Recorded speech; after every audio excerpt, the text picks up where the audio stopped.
Radio J, le cinéma parlant. Lynn Toubiana, bonjour, merci d'être avec nous ce matin avec deux invités en studio pour un film dont on entend déjà et avec bonheur beaucoup parler, c'est le film Charlotte. Oui. De quoi s'agit-il? Et je vous laisse présenter nos invités. Bonjour Lise. Voilà, je suis ravie ce matin d'interviewer la productrice du film, Charlotte, Julia Rosenberg, journaliste, productrice canadienne. Bonjour. Et puis Éric Varin, qui est co-réalisateur du film avec Tahir Rana. Bonjour. Bonjour. Alors voilà, donc Charlotte, c'est Charlotte Salomon, cette femme peintre juive allemande qui a eu une destinée vraiment tragique. Elle est née en 1917 à Berlin et elle est morte à Auschwitz en 1943, donc à l'âge de 26 ans. C'est une destinée très singulière, très romanesque, alors qui a inspiré beaucoup d'artistes, notamment pour un roman, David Fuenquinos, qui a eu le prix Renaudot en 2014, je crois, oui. pour son livre Charlotte. Il y a eu des documentaires, une opérette, il y a eu également des pièces de théâtre. Mais là, Julia, c'est le premier film d'animation. Alors, comment vous est venue cette idée de produire ce premier film d'animation sur la vie et l'œuvre de Charlotte? Comme Charlotte a dessiné sa vie en plus que 1000 gouaches, l'idée m'est venue comme ça, mais entière. Charlotte a dessiné sa vie, donc il faut que je produise un film dessiné de sa vie, tout simplement. Et je n'avais jamais travaillé en animation auparavant, mais il y a presque 11 ans maintenant, et voilà... je me suis lancée et on se retrouve ici à Paris maintenant avec le film complet. Et puis j'ai lu que vous aviez découvert son œuvre à l'âge de 13 ans et après, en faisant un jogging quelques années plus tard, vous avez eu l'idée de produire ce film. Oui, on m'a offert le livre La vie au théâtre pour ma bat mitzvah. Ah, c'est formidable. Voilà. Alors, Éric Varin, vous êtes donc réalisateur de ce film. Vous avez déjà travaillé sur des films d'animation, je crois, sur le film Les Triplettes de Belleville. J'ai travaillé sur Les Triplettes de Belleville, en effet. J'ai été réalisateur de Ballerina. Et puis, là, je travaille sur une série et j'ai travaillé sur d'autres longs métrages aussi. Oui. Alors, vous vous êtes basé sur l'œuvre de Charlotte Salomon qui s'intitule « La vie et le théâtre ». Oui. Alors, comment vous avez pu filmer justement cette œuvre ? Eh bien, en fait, on l'a intégrée dans notre histoire. C'est-à-dire qu'on l'a placée au centre un petit peu. Et l'idée vraiment était de faire ce film à travers le regard de Charlotte. Et d'essayer de lui rendre hommage le plus possible. Donc tous les événements qu'on voit, tout ce qui se passe, sont un peu à travers son regard. Et l'œuvre là-dedans, en fait, dans le film, on assiste un petit peu à sa naissance en tant qu'artiste. C'est-à-dire comment elle décide de peindre, comment elle décide de tout à coup raconter sa vie, pour de multiples raisons. Et donc, on l'accompagne à travers ce film dans tout ce voyage, entre guillemets. Avec un très grand souci de réalisme concernant les lieux, par exemple, la prestigieuse Académie des Beaux-Arts, la place à Berlin où a eu lieu la Nuit de Cristal. Absolument, oui. Voilà. On a intégré un petit peu comme ça. On s'est dit, si elle était, comme beaucoup de gens, dehors ce soir-là, comment ça aurait pu se passer ? Voilà, alors on va écouter la bande-annonce de ce film. Peins-tu aussi des moments de joie ou seulement des moments tristes ? Les moments tristes ont toujours l'air plus vrais. Quelle est la fonction de l'art ? Ne déformez pas ce qui est déjà parfait. Comment enseigner cet art ? Il ne s'enseigne pas, il s'apprend. Êtes-vous une artiste ? Le dessin est surtout un passe-temps pour notre Charlotte. Mademoiselle Salomon, vous savez certainement que notre école est extrêmement sélective. Il y a la fâcheuse question de votre race. J'ai encore une fois réalisé une de mes difformités artistiques. La jeune fille, c'est vous? Elle semble attendre quelque chose de la mort. Tu ne peux pas imaginer à quel point la vie d'artiste est difficile. Surtout maintenant. Vous ne pouvez pas sortir. Il rassemble les hommes juifs dans toute la ville. Vous allez me dire où se cache ce porte-juif. Si tu apportes peu de bagages, personne ne croira que tu pars pour de bon. Je ferai en sorte que nous soyons tous réunis.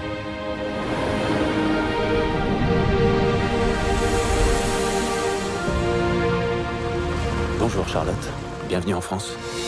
Il y a tant de soleil, tant de lumière. N'oublie pas comment tu as été élevé. La Grande-Bretagne et la France sont entrées en guerre contre l'Allemagne. Ce n'est que la vie, Charlotte. Ce n'est rien. Seule une entreprise insensée me permettra d'échapper à la folie. Je vais peindre l'histoire de ma vie. Et j'ignore combien de temps il me reste. Est-ce que quelqu'un a déjà fait ce genre de choses avant? Je mettrai tout ce que j'ai en moi dans cette œuvre, tout ce qui est magnifique et tout ce qui est hideux. Que nous vivions pleinement ce jour, tout en gardant foi en demain. C'est la raison pour laquelle nous sommes ici. Ce qui compte, ce n'est pas que la vie nous aime, mais que nous aimions la vie. Lynn Toubiano, nous venons d'entendre donc la bande-annonce du film Charlotte. Nous sommes en studio pour les auditeurs qui viennent de nous rejoindre avec Éric Varin, co-réalisateur du film, et Julia Rosenberg, la productrice. Oui, alors quand on entend cette bande-annonce, c'est effectivement très très émouvant. Ouais. Et à un moment donné, elle dit la vie d'artiste, c'est vraiment très très difficile. Et bien cette vie d'artiste, effectivement, elle a été confrontée aux lois discriminatoires contre les Juifs. Elle a été virée de l'Académie des Beaux-Arts. Et malgré toutes ces épreuves, elle a voulu donc créer cette œuvre qu'elle a créée en 2 ans, je crois. Hein. 18 mois. En 18 mois, alors donc avec une sorte d'urgence qui était imposée évidemment par la guerre et par l'horreur nazie. Oui, et aussi elle avait des craintes qu'elle aussi elle allait devenir folle, hein. Comme sa mère et sa tante. Il y a quand même toute une tendance de la dépression suicidaire. Voilà, dans sa famille. Donc il y avait 2 genres de pression, une peur d'elle-même quelque part, et aussi de la guerre. Oui, donc il y a la guerre, il y a la Shoah, mais il y a aussi cette malédiction familiale terrible, hein, de suicide sur plusieurs générations. Et puis il y a aussi la souffrance des amours tumultueuses et ces déceptions amoureuses. Oui, c'est toute une vie. Et voilà. Même si sa vie était courte, oui, c'est toute une vie. Alors, ce que je trouve vraiment fabuleux dans ce film, Julia et Éric, c'est que vous avez opté pour la mise en abîme de l'art de Charlotte Salomon. Et c'est-à-dire que c'est vraiment génial de la voir. Vous avez réussi à animer Charlotte en train de peindre ses propres œuvres. Et ça, je trouve que c'est génial pour connaître l'œuvre de Charlotte Salomon, qui est assez méconnue finalement. Très méconnue, je la connaissais pas. J'ai fait les Beaux-Arts en France, moi, et j'en avais jamais entendu parler.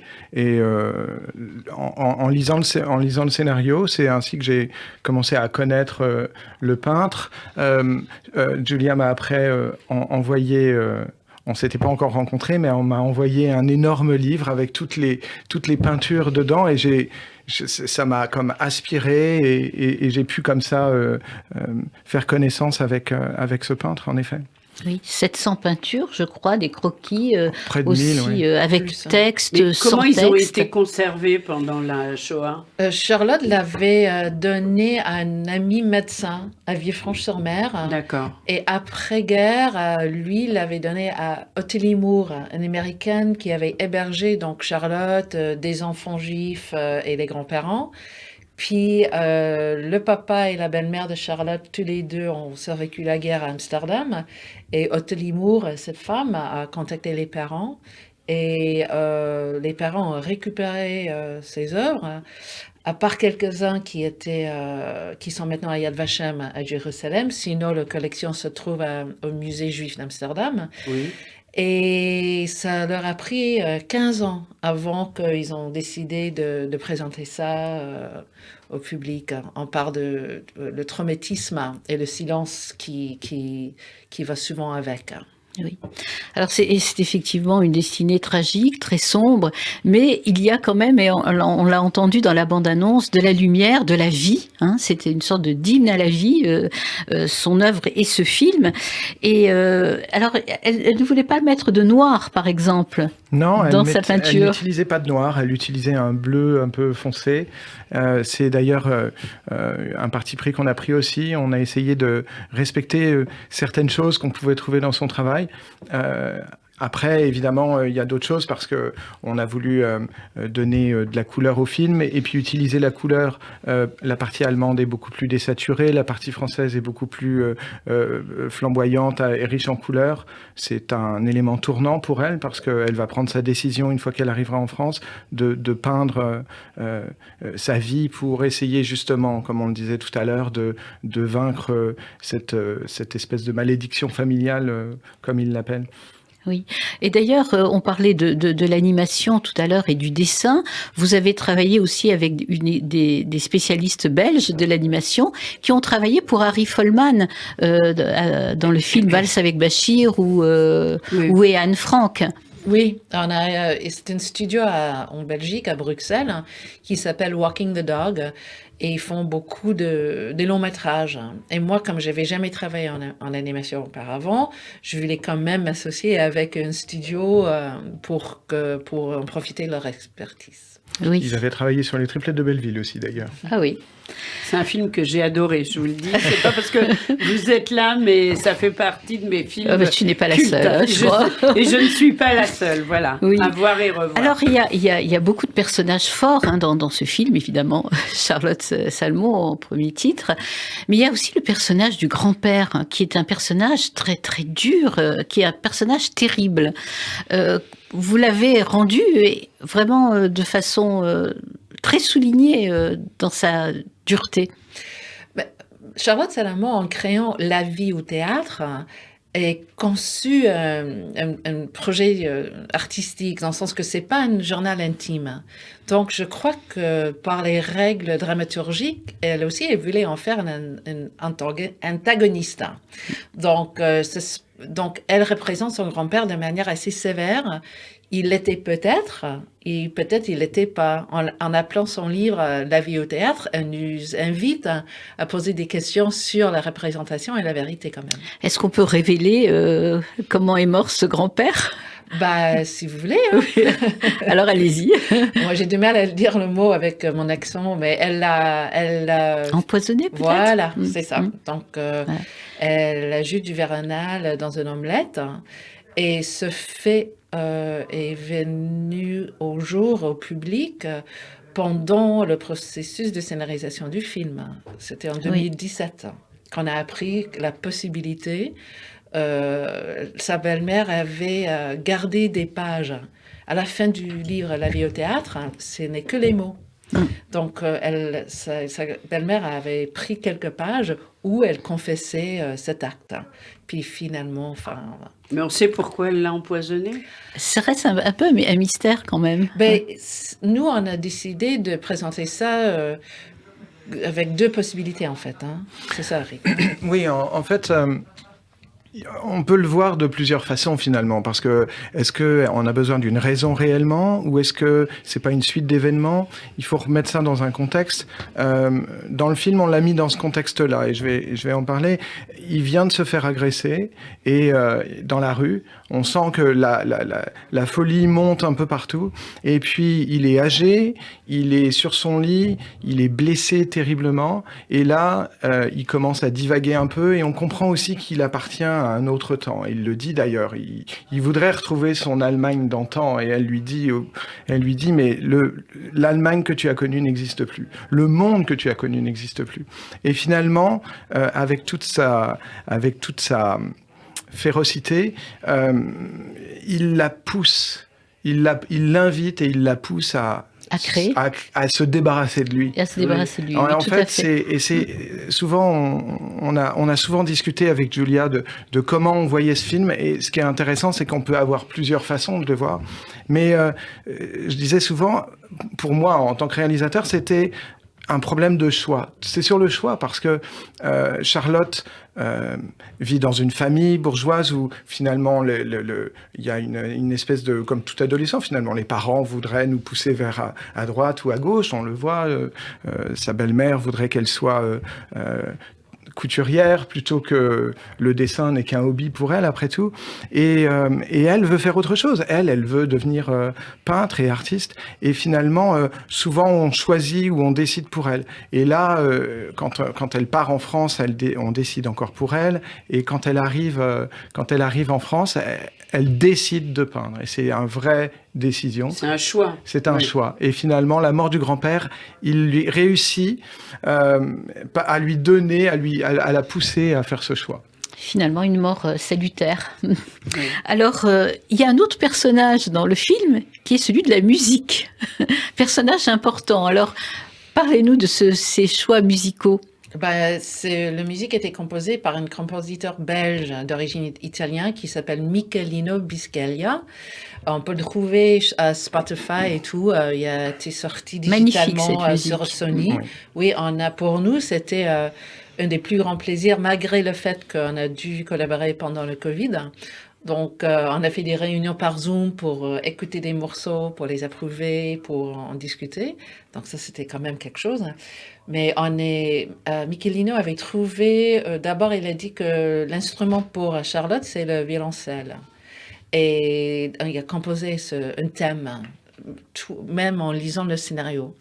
Mais il y a beaucoup, beaucoup de musique et moi et Eric aussi, nous sommes des fans énormes. Oui, vraiment. Très bien. Ça apporte beaucoup, en effet. Alors, on va parler aussi quand même du casting des voix, parce qu'il y a quand même des voix exceptionnelles. Alors, Julia, dites-nous qui fait la voix française, d'abord, de Charlotte.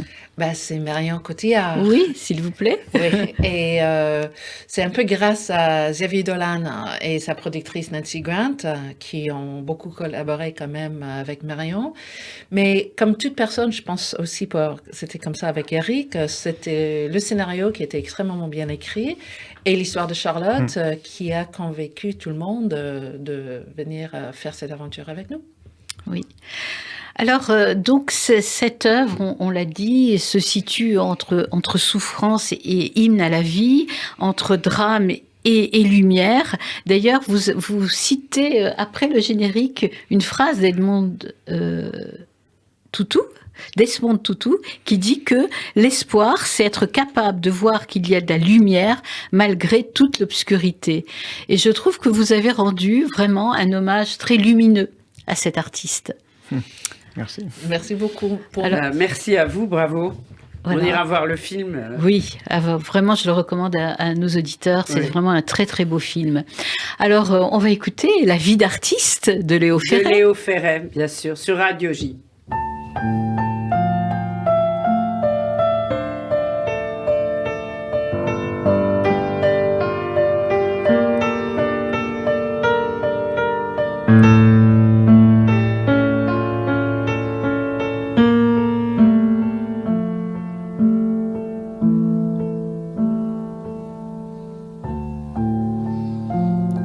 Je t'ai rencontré par hasard, ici, ailleurs, ou autre part. Il se peut que tu t'en souviennes. Sans se connaître, on s'est aimé, et même si ce n'est pas vrai, il faut croire à l'histoire ancienne.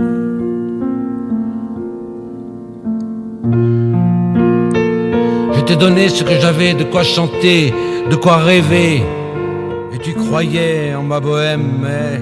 Si tu pensais à 20 ans qu'on peut vivre de l'air du temps, ton point de vue n'est plus le même.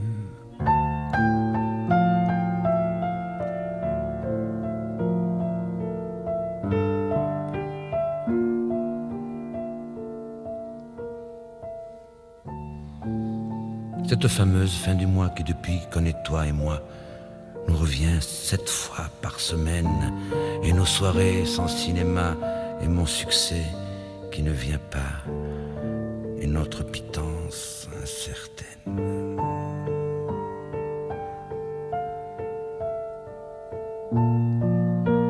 Tu vois, je n'ai rien oublié dans ce bilan triste à pleurer qui constate notre faillite. Il te reste encore de beaux jours.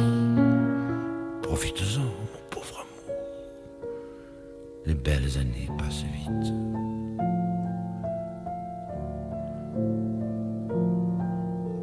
Et maintenant, tu vas partir.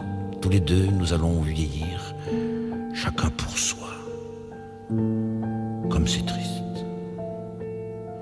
Tu peux remporter le phono, moi, je conserve le piano.